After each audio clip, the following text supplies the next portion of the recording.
आज बात होने वाली है हमारी कंट्री की नेशनल स्पेस एजेंसी इसरो यानी इंडियन स्पेस रिसर्च ऑर्गेनाइजेशन के बारे में। इसरो हमारी कंट्री की एक प्राइमरी स्पेस एजेंसी है जो कि space based application, space exploration और डीआरडीओ के साथ मिलकर टेक्नोलॉजी पर काम करती है। पहले आप जान लीजिए कि स्पेस एजेंसी होती क्या है। स्पेस एजेंसी साइंस की वो ब्रांच होती हैं जिनमें एयर और स्पेस से रिलेटेड टेक्नोलॉजीज पर स्टडीज और रिसर्चेस की जाती हैं।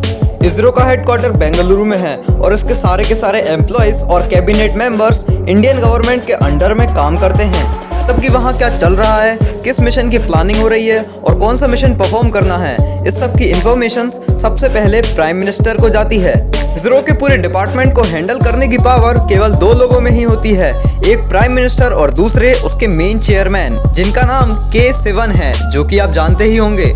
हमारी स्पेस एजेंसीज वर्ल्ड की उन 6 टॉप गवर्नमेंट एजेंसीज में शुमार है जिनके पास full launch capabilities, deploy cryogenic engines, launch extraterrestrial missions और बड़े बड़े आर्टिफिशियल सैटेलाइट्स को ऑपरेट करने जैसी फैसिलिटीज हैं। सभी के कारण भारत 6वां ऐसा देश बना जिनके पास ये सारी फैसिलिटीज उपलब्ध हैं। तो आइए जानते हैं ये सब पॉसिबल कैसे हो पाया। चलते हैं थोड़े फ्लैशबैक में। इसरो आज से 51 साल पहले 15 अगस्त 1969 को फॉर्म किया गया था, लेकिन ये काम भी इतना आसान नहीं था। इसके पीछे भारत के बड़े बड़े साइंटिस्ट हैं जिन्होंने अपनी कड़ी मेहनत और लगन के बलबूते पर भारत सरकार को अपनी एक नेशनल स्पेस एजेंसी खोलने पर मजबूर कर दिया। तो बात शुरू होती है 1920 से, जब इंडियन साइंटिस्ट SK मित्र ने लोनोस्फीयर, जो कि मोस्ट रेडियोएक्टिव लेयर है और अर्थ के सरफेस से 41 से 965 किलोमीटर के एल्टीट्यूड पर उससे आने वाली साउंडिंग वेव्स का ग्राउंड बेस्ड मेथड से पता लगाया। और इस एक्सपेरिमेंट के कारण स्पेस साइंस को और भी ज्यादा बढ़ावा मिला। इसके कारण और भी रेडिएशंस पर काम होने लगे, स्टडीज होने लगी और ये एक्सपेरिमेंट स्पेस जगत की रिसर्चर्स को बढ़ाने के लिए किसी चिंगारी से कम नहीं था।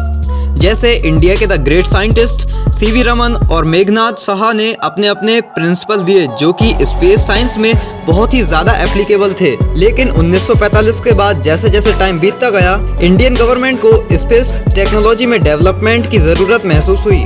स्पेस रिसर्चेस को इंडिया के 2 साइंटिस्ट विक्रम साराभाई और होमी भाभा ने लीड करना शुरू कर दिया। शुरुआत में रिसर्चर्स का फोकस रेडिएशंस की स्टडी पर था और उन्होंने कॉस्मिक रेडिएशंस पर रिसर्च करना भी शुरू कर दिया था। जिसके बाद high altitude airborne testing, deep underground experimentation, जो कि कोलार माइंस में किए जाते थे और ये दुनिया की सबसे गहरी माइंस में आती हैं। और इन एक्सपेरिमेंट्स में एटमॉस्फेयर की स्टडीज भी शामिल थीं, क्योंकि एक स्पेस एजेंसी का मेटेरोलॉजी में एक बहुत ही बड़ा रोल होता है, इसलिए एटमॉस्फेयर की भी स्टडी करना एक बहुत ही ज़्यादा ज़रूरी काम हो गया था। साइंटिस्ट को जो लोकेशन अच्छी लगती वो वहाँ अपनी रिसर्च परफॉर्म करने लगते, जैसे लेबोरेटरीज, यूनिवर्सिटीज या फिर ओपन एरियाज भी। 1950 में होमी भाभा ने DAE यानी department of atomic energy as a secretary establish किया। ये डिपार्टमेंट मेनली स्पेस रिसर्चेस के लिए फंडिंग प्रोवाइड करता था। ये ऐसा टाइम था जब मेटेरोलॉजी और अर्थ की मैग्नेटिक फील्ड की स्टडीज पर जोरों शोरों से काम चल रहा था। मेटेरोलॉजी डिपार्टमेंट में ऑब्जर्वेटरीज बनाने का टॉपिक निकला और ये 1823 में मुंबई के कोलाबा नाम की लोकेशन पर बनाई गई, जो कि इंडियन गवर्नमेंट की तरफ से पहली ऑब्जर्वेटरी थी। बाद में इन ऑब्जर्वेटरीज का डेवलपमेंट और भी ज्यादा बढ़ा और ऐसी ही एडवांस फीचर वाली ऑब्जर्वेटरीज बनाई गईं। 1957 में सोवियत यूनियन ने अपना पहला सैटेलाइट रॉकेट स्पुतनिक 1 लॉन्च किया और इसके कारण पूरी दुनिया के लिए स्पेस रिसर्चेस करने की पॉसिबिलिटीज बहुत ज़्यादा बढ़ गई थी। फिर 1962 में एक ऐसा मूवमेंट आया जिसका इंतजार सभी वैज्ञानिकों को था, क्योंकि 1962 में PM नेहरू ने भारत की नेशनल एजेंसी बनवाने की घोषणा करवा दी थी। इसका नाम रखा गया Indian national committee for space research यानी इनकॉस्पार। लेकिन वैज्ञानिकों को जितनी उम्मीद थी उतने फीचर्स उनको नहीं मिल पा रहे थे, जैसे कि high quality telescope, radar detector और सेंसर्स आदि। 1968 में भारत ने सोवियत यूनियन के द्वारा चलाए जा रहे Intercosmos programme for space cooperation में हिस्सा लिया, जो कि हमारे लिए स्पेस साइंस को और अच्छे से समझने के लिए एक गोल्डन चांस था। और इस प्रोग्राम के कारण भारत को बहुत ही अच्छा रिस्पॉन्स मिला। वो ये कि भारत ने अपना पहला स्वदेशी सैटेलाइट आर्यभट्टा बना लिया, जो कि सोवियत यूनियन रॉकेट की हेल्प से अर्थ की ऑर्बिट में प्लेस कर दिया गया था। लेकिन 70 का दशक भारत के लिए एक बहुत बड़ा ब्रेक थ्रू दिलाने वाला था। वो इसलिए क्योंकि जब इंदिरा गांधी सत्ता में थी तब उन्होंने स्पेस डेवलपमेंट में कई सारे चेंजेस लाए। जैसे 1969 में इनकोस्पार को चेंज करके उन्होंने इसरो कर दिया और फॉरेन कंट्रीज से बहुत से इक्विपमेंट भी अवेलेबल करवाए। और यही नहीं, उन्होंने एक कमेटी भी बनाई जिसका नाम था डेवलपमेंट ऑफ स्पेस DOS, जिसके अंडर में इसरो अभी भी काम करता है। साउंडिंग रॉकेट टेक्नोलॉजी अच्छी तरह से जानने के बाद ऑर्बिटल लॉन्च व्हीकल बनाने पर काम शुरू हो गया। इसी बीच एक लॉन्चर बनाने का कंसेप्ट निकल कर आया जिसमें 35 kg वेट को सफिशिएंट वेलोसिटी प्रोवाइड करने की कैपेबिलिटी हो। और इसरो को ये बनाने में करीब 7 साल का समय लग गया और उन्होंने 40 kg वेट को सफिशिएंट वेलोसिटी के साथ लोड करने वाला लॉन्चर बना लिया, जो कि 400 किलोमीटर ऊपर सैटेलाइट को लियो यानी लो अर्थ ऑर्बिट में बड़ी ही आसानी से प्लेस कर सकता था। लॉन्च के लिए SLV advance launch pad, tracking networks, radars और अदर कम्युनिकेशन का सेटअप कर दिया गया।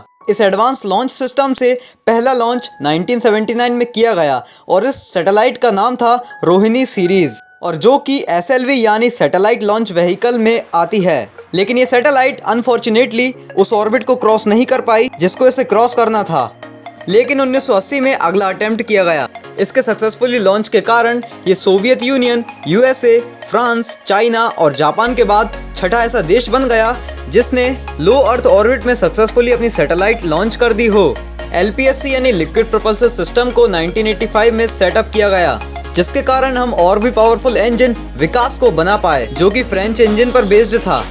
1990 का दशक इंडियन स्पेस प्रोग्राम के लिए एक बूस्टर साबित हुआ, क्योंकि हम PSLV polar satellite launch vehicle को बना चुके थे, जिसके कारण हम लो अर्थ ऑर्बिट और पोलर ऑर्बिट में सैटेलाइट को बड़ी ही आसानी से लॉन्च कर सकते थे। और यही नहीं, 1994 के बाद PSLV ने सक्सेसफुली 50 उड़ानें भरी और 100 से भी ज़्यादा फॉरेन सैटेलाइट्स को लॉन्च कर डाला। अब हम स्पेस सेक्टर में बहुत ही तेजी से आगे बढ़ रहे थे। हमारे लिए अगला टास्क था GSLV यानी geostationary satellite launch vehicle बनाना, और अगले 20 सालों तक इन सब चीज़ों पर काम चलता रहा, जैसे GSLV रॉकेट्स और क्रायोजेनिक इंजन्स एटसेट्रा। आखिरकार 2010 में GSLV लॉन्च व्हीकल पूरी तरह बनकर तैयार हो चुका था। 15 अप्रैल वो दिन था जब इसकी फर्स्ट टेस्ट फ्लाइट करवाई गई, लेकिन इसमें कुछ पार्शियल फेलियर्स आए जो कि बाद में ठीक कर दिए गए। और अब हमारे पास ऐसा पावरफुल लॉन्च व्हीकल था जो कि 35,600 किलोमीटर ऊपर जियो स्टेशनरी ऑर्बिट में अपनी सैटेलाइट लॉन्च कर सकता था, और ये भारत के लिए एक बहुत ही बड़ी उपलब्धि थी। Thanks for watching part 1। Part 2 को देखने के लिए डिस्क्रिप्शन में दिए गए लिंक पर क्लिक जरूर करें और इसरो के बारे में पूरी इन्फॉर्मेशन पाएं। ऐसी ही और भी इन्फॉर्मेटिव वीडियोस के लिए चैनल को सब्सक्राइब जरूर कर दें।